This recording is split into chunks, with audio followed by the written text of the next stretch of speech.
Black ম্যাজিকের সাথে ক্যান্সারের একটা যোগসূত্রের কথা অনেক অভিজ্ঞ এবং নির্ভরযোগ্য রাকিদের কাছ থেকে আমি শুনেছি। তারা তাদের অভিজ্ঞতার কথা বলেছে যে ক্যান্সারের মতো দুরারোগ্য ব্যাধি এর সাথে ব্ল্যাক ম্যাজিকের কানেকশন অনেক বেশি। এই রক্ষা কবচ আমলগুলো বিশেষভাবে পালনীয় সকাল সন্ধ্যায়। এটা যদি নিয়মিত কেউ করে আল্লাহ তাআলা তাকে হেফাজত রাখবেন। আমি আব্দুল্লাহ, একজন ক্যান্সার রোগী। আমাদের ফ্যামিলিতে আমার বাবা চাচারা অল্প বয়সে মারা যান। তাই আমার ছোট ভাইয়ের বউ বিষয়টি নিয়ে একজন আলেমের সাথে কথা বললে তিনি আমার নাম আর আমার পিতামাতার নাম জেনে জানতে পারেন আমাদের পরিবারে পুরুষদের উপরে অনেক আগ থেকেই কালো জাদু করা হয়েছে, এবং তিনি তখন জিজ্ঞাসা করেন আমাদের মধ্যে বর্তমানে কোনো ক্যান্সার রোগী আছে কিনা। যেহেতু অনেক আগেই কালো জাদু করা হয়েছে তাই সেটি দূর করা নাকি অনেক কষ্টকর হবে। কোরআন ও হাদিসের আলোকে আমি এর সমাধান চাচ্ছি, আর যাতে আমাদের পরিবারে কেউ ক্ষতিগ্রস্ত না হয় তার জন্য কি করণীয় দয়া করে জানাবেন। দেখুন, ব্ল্যাক ম্যাজিকের সাথে ক্যান্সারের একটা যোগসূত্রের কথা অনেক অভিজ্ঞ এবং নির্ভরযোগ্য রাকিদের কাছ থেকে আমি শুনেছি।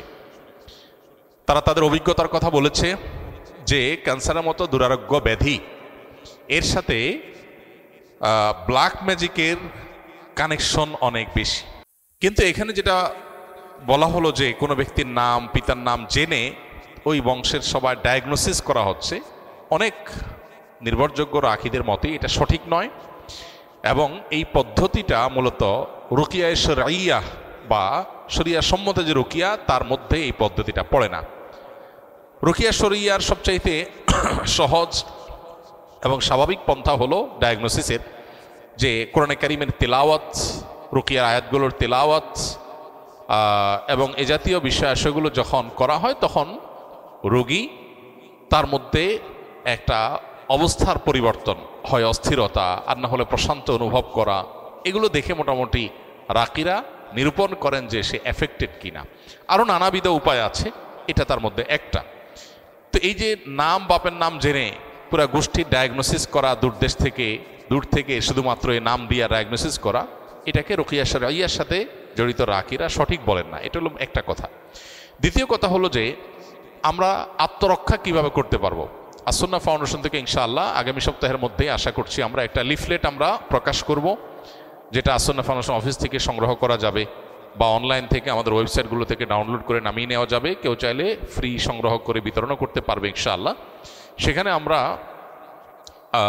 জিন জাদু ইত্যাদিতে আক্রান্ত মানুষদের সিমটমগুলো কি থাকে সাধারণত সেগুলোকে আমরা একত্র করে দিয়েছি, এবং সেখানে ব্ল্যাক ম্যাজিক এবং দুষ্ট জিন বদনজর এগুলোর আক্রমণ থেকে, এগুলোর উপদ্রব থেকে নিজেদেরকে সেফ বা নিরাপদ রাখার উপায় কি কোরআন হাদিসের আলোকে অনেকগুলো গাইডলাইন সেখানে দেওয়া আছে। এগুলো আমরা মেনে চললে আশা করা যায় আল্লাহ তাআলা আমাদেরকে হেফাজত করবেন। এর ভিতরে মোস্ট কমন হলো সকাল সন্ধ্যার দোয়া এবং জিকির। এটা যাতে কোনো অবস্থাতে মিস না হয়। বিশেষ করে সকাল সন্ধ্যা দোয়া জিকিরের মধ্যে রক্ষা কবচ যে দোয়া জিকিরগুলো আছে এগুলো কিন্তু খুবই গুরুত্বপূর্ণ। 3 কুল, বিসমিল্লাহিল্লাযী লা ইয়াদুররু মা ইসমিহি, তারপরে আপনার হাসবিয়াল্লাহু লা ইলাহা ইল্লাহু, আয়াতুল কুরসি, এই রক্ষা কবচ আমলগুলো বিশেষভাবে পালনীয় সকাল সন্ধ্যায়। এটা যদি নিয়মিত কেউ করে আল্লাহ তাআলা তাকে হেফাজত রাখবেন। সুন্নাহসম্মত রোজাগুলোর সম্বিশুদ্ধবার, বিশেষ করে চাঁদের 13, 14, 15 ব্ল্যাক ম্যাজিক থেকে বাঁচার জন্য এই 3 দিনের রোজা খুবই গুরুত্বপূর্ণ। রোজা এখন ডাক্তাররাও রাখতে বলে স্বাস্থ্যের জন্য ভালো, নবী সাল্লাল্লাহু আলাইহি ওয়াসাল্লাম বহু আগে বলে গেছেন। এখন সেটার নানা স্বাস্থ্যগত উপকারী দিকও আমরা জানতে পারছি। অতএব আইয়াম বীজের রোজাগুলো রাখলেও সেহের ইত্যাদি থেকে, ব্ল্যাক ম্যাজিক ইত্যাদি থেকে আল্লাহ তাআলা হেফাজত রাখবেন। তৃতীয়ত, বাসা বাড়িতে কোরআনে কারিমের তেলাওয়াত এটার পরিমাণ আমাদের বাড়ানো দরকার। আমরা অনেকেই আছি বাসা বাড়িতে কোরআন তেলাওয়াত করি না, মোবাইলে ইউটিউবে সারাদিন আমরা এই ভিডিও সে ভিডিও দেখি, সেগুলোতে ব্যাকগ্রাউন্ডে মিউজিক বাজে, আমাদের খবরও নাই। যে বাসায় মিউজিক বাজবে সে বাসায় শয়তান আসবে, মানুষ এফেক্টেড হবে, নানাভাবে আক্রান্ত হবে, এটা খুব স্বাভাবিক। এই জন্য ওই পথগুলো বন্ধ করতে হবে, আর এই দিকে এসে কোরআনে কারিমের তেলাওয়াত বাড়াতে হবে। শুধু তেলাওয়াত না, সরবে তেলাওয়াত, উচ্চস্বরে তেলাওয়াত। উচ্চস্বরে বলতে চিৎকার চেঁচামেচি আমি বলছি না, যতটুকু শব্দ দিয়ে স্বাভাবিকভাবে তেলাওয়াত করা যায় বাসার বাড়িতে ততটুকু তেলাওয়াত, ততটুকু সরবে তেলাওয়াত। এটা আজকাল উঠে গেছে।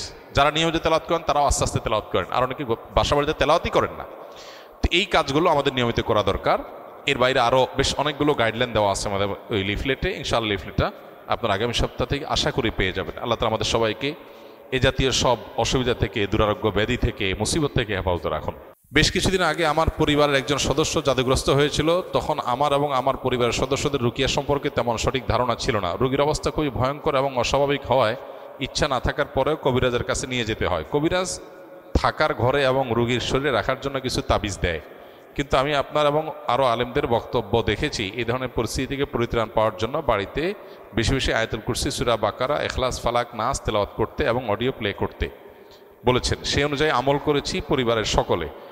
প্রথম প্রথম রোগী কোরআন তেলাওয়াত শুনতেই পারতো না, ধীরে ধীরে আল্লাহর রহমতে সে এখন পরিপূর্ণ সুস্থ স্বাভাবিক আছে। এখন আমার প্রশ্ন হলো, আমরা যে তাবিজগুলো আনলাম এতে করে কি আমাদের শিরকের পাপ হয়েছে কিনা? শিরকের পাপ হয়ে থাকলে ক্ষমার জন্য করণীয় কি? 2, তাবিজগুলো এখনও বাড়িতে এবং তার শরীরে রয়েছে, সেগুলো কি করব? 3, যারা মানুষের ক্ষতি করার জন্য এরকম জাদু করে তাদের বিরুদ্ধে আল্লাহ তাআলা পবিত্র কোরআনে কি বলেছেন?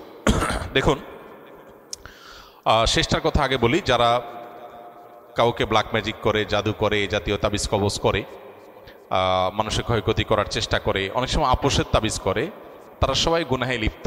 এবং যারা এই জাতীয় জাদুর কাজ করে, সে জাদুকর, তারা ইসলামী শরিয়ার বিচারে মৃত্যুদণ্ড পাওয়ার মতো অপরাধে লিপ্ত। অর্থাৎ ইসলামী বিচার ব্যবস্থা থাকলে ইসলামী আদালত, বিচারিক আদালত তাদের মৃত্যুদণ্ড ঘোষণা করবে। এই রকম জঘন্য অপরাধ তারা করে, কারণ এর মাধ্যমে একটা মানুষকে শেষ করে ফেলা হয়। ব্ল্যাক ম্যাজিক সম্পর্কে যারা এই মুসিবতে পড়েছেন তারা হাড়ে হাড়ে টের পাচ্ছেন এটা কি জিনিস। নবী সাল্লাল্লাহু আলাইহি ওয়াসাল্লাম পরিষ্কারভাবে বলেছেন, এইটা ওঁটকে হাড়ি পর্যন্ত আর মানুষকে কবর পর্যন্ত পৌঁছায় দেয়। ব্ল্যাক ম্যাজিক বা কালো জাদু, এটার ফলে ওঁটের মধ্যে যদি বদনজর লাগে অথবা ব্ল্যাক ম্যাজিক লাগে, এই বদনজর, ব্ল্যাক ম্যাজিক এগুলো ওঁটকে অসুস্থ করতে করতে একটা সময় এমন পর্যায়ে নিয়ে যায় যে জবে করে তাকে খেয়ে ফেলতে হয়, হাড়ি পর্যন্ত চলে যায়, বাঁচার অবস্থা থাকে না। তার মালিক তাকে রুগ্ন হওয়ার কারণে একটা পর্যায়ে এসে মরণাপন্ন হয়ে গেলে তাকে জবাই করে খেয়ে ফেলতে হয়। আর মানুষ বদনজর এবং সেহের এগুলোর কারণে অসুস্থ হতে হতে হতে একসময় কবর পর্যন্ত চলে যায়। তো এই জন্য যারা এই কাজগুলো করে তারা শুধু কবিরা গুনাহে লিপ্ত তা নয়, বরং মানুষ হত্যার যে অপরাধ, ক্ষেত্র বিশেষে তারা সে অপরাধে অপরাধী এবং তার চাইতে আরও জঘন্য। শুধু মানুষ হত্যাই করছে না, একই সঙ্গে শিরকেও তারা লিপ্ত, কারণ এখানে শয়তানের সাহায্য নেওয়া হয়, বিশেষ করে ব্ল্যাক ম্যাজিকের ক্ষেত্রে। কেউ যদি আগে থেকে এরকম তাবিজ কবজ নিয়ে থাকে, বিশেষ করে তাবিজ কবজের মধ্যে ফেরাউন, নমরুদ, হামান, অমুক তমুক লেখা থাকে এবং অনেক সাংকেতিক বিষয় আসলে লেখা থাকে, তাদের উচিত তওবা করা। প্রথমত নবী করিম সাল্লাল্লাহু আলাইহি ওয়াসাল্লামের যে চিকিৎসা পদ্ধতি, এর মধ্যে তাবিজ দেওয়া নেওয়া ছিল না। তিনি কখনো তাবিজ কাউকে দেননি, নিজে ব্যবহার করেননি। তিনি কি করেছেন? ঝাড়ফুঁক করেছেন, কোরআনে কারিমে আয়াত পড়ে ফু দিয়েছেন, অন্যকে দিয়েছেন। এটা হলো সুন্নাহসম্মত ট্রিটমেন্ট। অতএব আপনার আগের যেগুলো আছে তাবিজ, সেগুলোকে আপনি নষ্ট করে ফেলবেন, ডেস্ট্রয় করে ফেলবেন ইনশাআল্লাহ।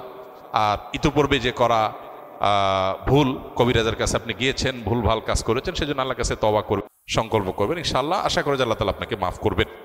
আর এখানে আপনার বক্তব্য থেকে বোঝা গেল যে যারা সেহের সম্পর্কে ধারণা রাখে না, তারা যদি সত্যানুসন্ধানের দৃষ্টিতে খোঁজার চেষ্টা করে তাহলে তারা পথ পেয়ে যাবে।